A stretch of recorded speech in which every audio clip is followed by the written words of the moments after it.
Well, we've got details of these and many more, including international news coming up in the next 20 minutes. If you spend your time with me, remember we are live on DSTV channel 279. On to our very first story. The state has set in motion processes to have former Maslok CEO Sedinam Tamaklo Atienu extradited to face the full rigors of the law. This comes in the wake of the Accra High Court convicting and sentencing her to spend 10 years in jail for causing financial loss to the state despite a failure to show up in court for more than 2 years. Here's a report by my colleague, Lord Idwasare. The case, which has been spanning for the past 5 years, saw the first accused, Sedina Tamaklo Atienu, abscond after obtaining permission from the court for a medical check on multiple sclerosis in the United States. The trial proceeded in her absence, with the court coming to the conclusion that she had caused financial loss to the state to the tune of 90 million Ghana cedis. She was therefore handed a 10-year jail term and slapped with various fines which must be paid, or an additional 5 years will be imposed. Head of operations of Maslok, Daniel Axim, who was standing trial alongside the Maslok boss, was slapped with a 5-year jail term. The duo were charged with 78 counts of conspiracy to stealing, causing financial loss to the state, causing loss to public property, improper payment of public funds, and unauthorized commitment. In her judgment, Justice Ifya Sewa Asare-Botwe condemned the prosecution for not utilizing international security agencies to bring the absconded Sedina Tamaklo Atienu back into the jurisdiction. She also criticized civil servants with high qualifications who failed to assess themselves and simply did the biddings of politicians. Reacting to the judgment, Deputy Attorney General Alfred Chiayabwa indicated that the Maslok CEO will be extradited. You've started the process, and with this judgment, that's going to speed up the process. And you know, Ghana, we have various laws. You can choose to stay away. But so far as you have laws relating to how you can extradite from one country to Ghana, in case there's a judgment against like this one, rest assured that should be brought down and face justice. When it comes to extradition, sometimes you start and you have some kind of problems, blocks. The person may choose to appeal and all manner of things, but this is the situation where we have final judgment. It's not as if you are being brought here to be tried, or you can raise all the defense out there. The prosecution have further been directed to seize the assets of the convicts, especially the former Maslok CEO, as part of measures to recoup the funds. Lord Idwasare, TV3 News, Accra. We'll follow up on the extradition processes and finish with update in our subsequent bulletins. Let's move away from that. The Public Utilities Regulatory Commission, PURC, says ECG was not being truthful when it said some 630 transformers were responsible for power outages across the country. According to the regulator, only 3 were planned outages relating to transformers. The regulator has since fined board members of the Electricity Company of Ghana, as well over failure to notify its customers about power outages between January and March this year. The Public Utilities Regulatory Commission had earlier ordered the power distributor to notify customers of outages. It came in the wake of frequent outages, with ECG blaming the situation on the pressure on its transformers. PURC in its report found this justification untenable, imposing a fine on ECG's board members. They must pay a total of 5,868,000 Ghana cedis.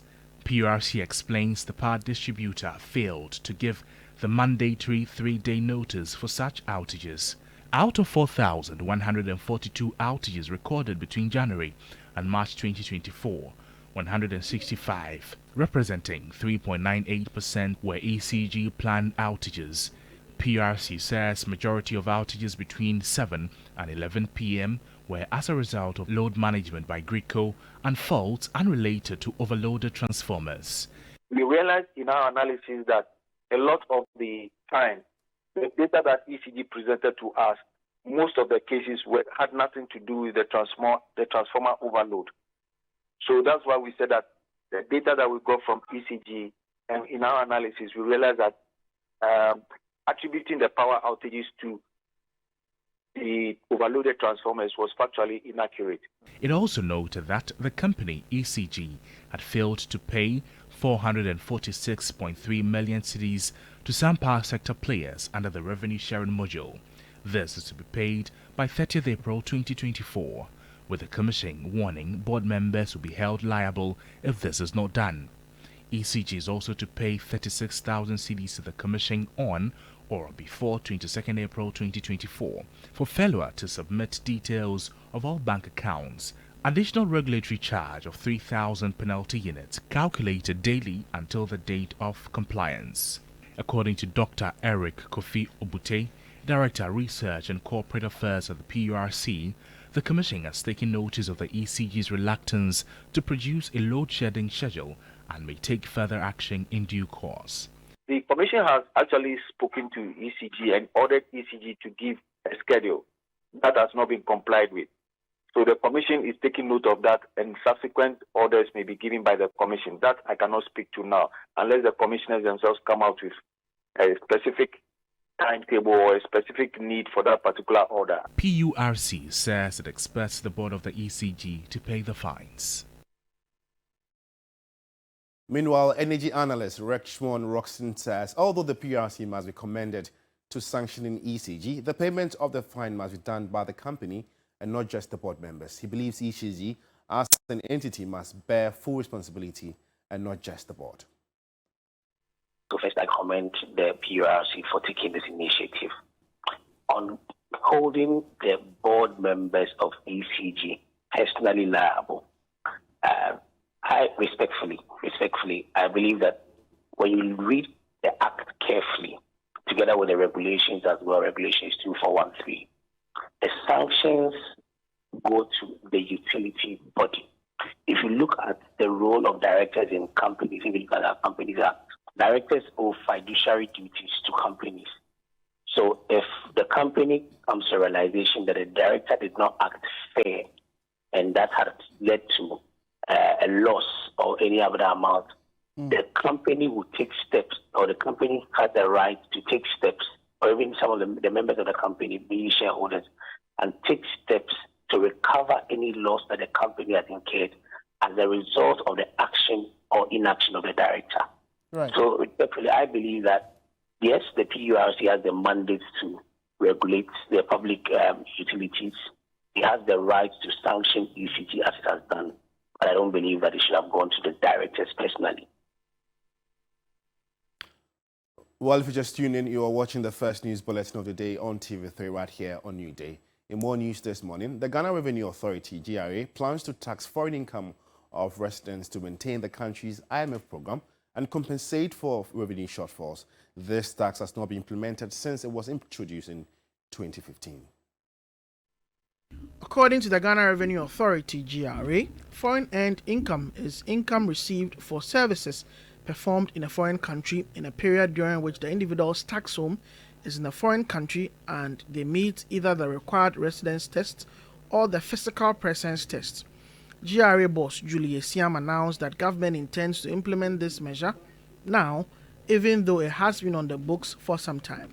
This measure is already in the law, as Minister said, so it is not a new measure. The difference is that its implementation and application has not been implemented effectively.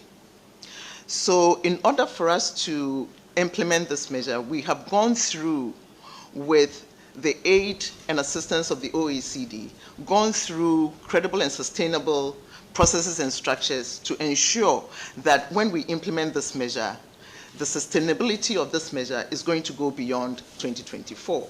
Tax lawyer Francis Timoreboy argues that this new tax may not suffer from the usual tax compliance challenges that affects other measures. You are in Ghana, maybe you earn other income from abroad, or you have stayed in Ghana. You may not even be a citizen. You are stayed in Ghana for 183 days. With the coming into force of the exchange of information, we can easily identify you. And in January, GRA came up and said that they have identified about 70,000 accounts.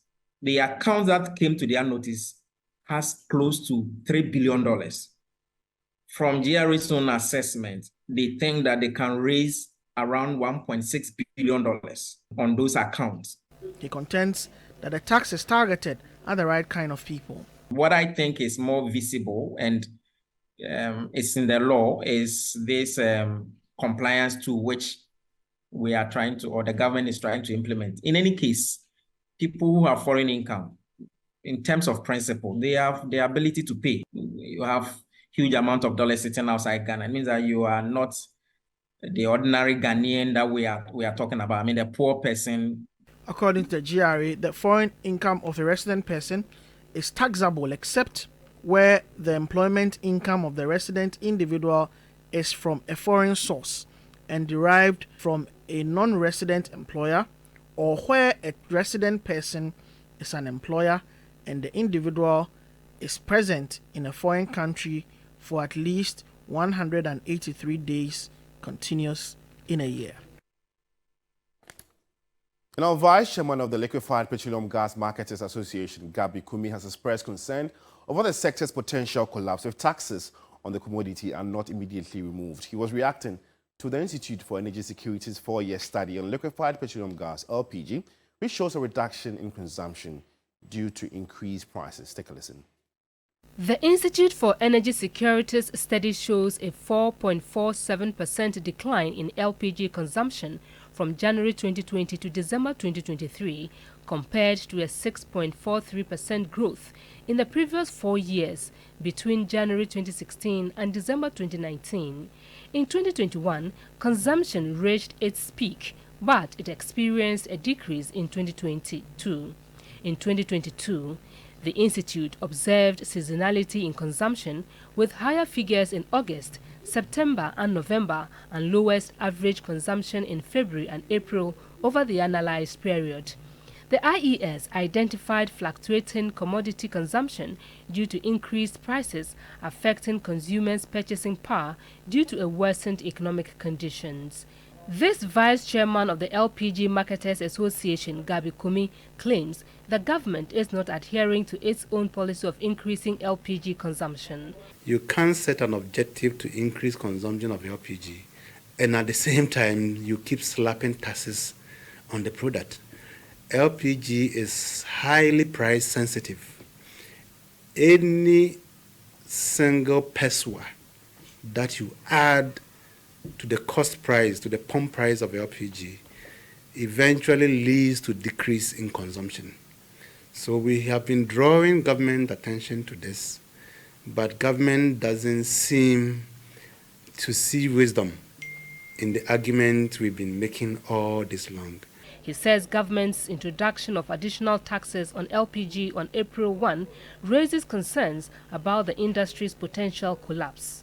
This time round, the tax that was imposed is the highest that has ever been imposed on LPG. A tax of 1 cedi 20 pesos per kilo of LPG was slapped on the product on the 1st of April. That tax is a very, very dangerous one in the sense that it is dollar denominated. If the cedi depreciates, you are going to pay more.